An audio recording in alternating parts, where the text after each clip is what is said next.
Au commencement, il n'y avait rien, juste l'obscurité, le vide. Mais ensuite, avec un mot, tout a changé. Que la lumière soit, et juste comme ça, la lumière a jailli, séparant le jour de la nuit. Ce n'était que le premier jour. Le deuxième jour, Dieu a façonné le ciel, créant un espace entre les eaux d'en haut, les eaux d'en bas. Une vaste toile bleue s'étendant au-dessus de nos têtes. Le troisième jour, la terre a émergé. La terre sèche a percé les eaux et les mers ont trouvé leur place. Puis, la terre s'est animée. L'herbe, les arbres, toutes sortes de plantes ont commencé à pousser. Le quatrième jour, Dieu a rempli le ciel de lumière. Le soleil pour régner sur le jour, la lune pour la nuit, les étoiles dispersées dans les cieux, marquant les saisons et les années. Le cinquième jour était dédié à la vie dans l'eau, dans le ciel. Les poissons filaient à travers les mers, les oiseaux s'envolaient au-dessus, remplissant le monde de mouvements et de sons. Puis vint le sixième jour. Des animaux de toutes formes et tailles sont apparus, des créatures errant sur la terre. Mais le point culminant, l'humanité. Dieu a créé les êtres humains, hommes, femmes, à son image, leur donnant un rôle spécial pour prendre soin de la terre.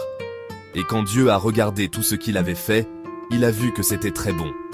Après 6 jours de créativité et de puissance, Dieu s'est reposé le 7e jour, le mettant à part comme un temps de paix et de réflexion.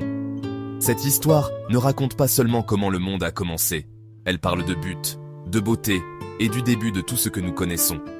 Genèse 1 me rappelle que derrière toute la création, il y a une intention et un soin, un fondement pour la foi et la compréhension. Alors, pourquoi le tout premier couple du monde a-t-il été expulsé du paradis? Spoiler, ce n'était pas parce qu'ils n'avaient pas fait leur tâche ménagère. Imaginez le jardin d'Éden comme le summum des complexes hôteliers tout compris, de la nourriture incroyable, des paysages magnifiques et seulement 2 invités, Adam et Ève. Dieu leur a confié la tâche de prendre soin du jardin, avec une seule règle, ne mangez pas de l'arbre de la connaissance. Pensez-y comme au tout premier panneau, ne pas toucher du monde. Puis, le serpent est arrivé, le trouble fait original, qui a convaincu Ève que le fruit était un encas absolument incontournable. Adam s'est joint à elle, et tout à coup, ils ont réalisé qu'ils avaient enfreint la seule règle. Ce n'était pas juste une salade de fruits qui a mal tourné, c'était une question de confiance. En désobéissant, Adam et Ève ont choisi leur propre voie, plutôt que celle de Dieu. Et c'est pourquoi ils ont dû quitter l'Éden. Donc, l'histoire ne parle pas seulement de règles, mais de choix, de confiance, et de ce qui se passe quand on fait les choses à notre manière. L'Éden était le paradis, mais même là, les choix comptaient.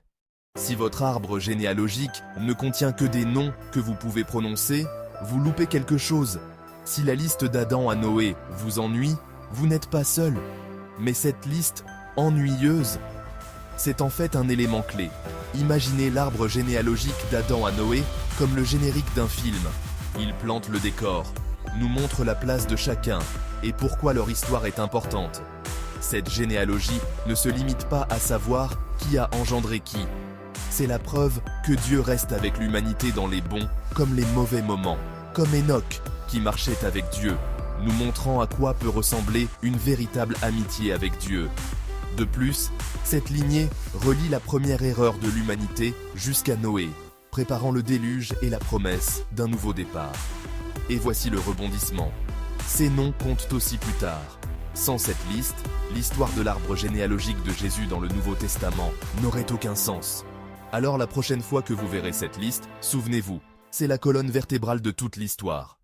L'histoire de Noé. Au commencement. Voici l'histoire de Noé au commencement, telle qu'elle est racontée principalement dans la Bible, dans le livre de la Genèse, chapitres 5 à 9. Ce récit est présenté de manière narrative et fluide pour être accessible à tous. Il y a très longtemps, bien avant notre époque, la terre était jeune. Les hommes et les femmes vivaient nombreux, mais au fil du temps, ils s'étaient détournés de ce qui était bon. La violence, l'injustice et la corruption s'étaient répandues partout. Dieu, qui avait créé le monde avec amour, vit que les humains avaient rempli la terre de mal.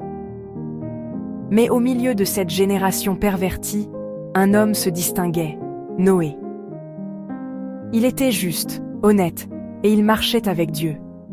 C'était un homme intègre, un exemple pour son époque.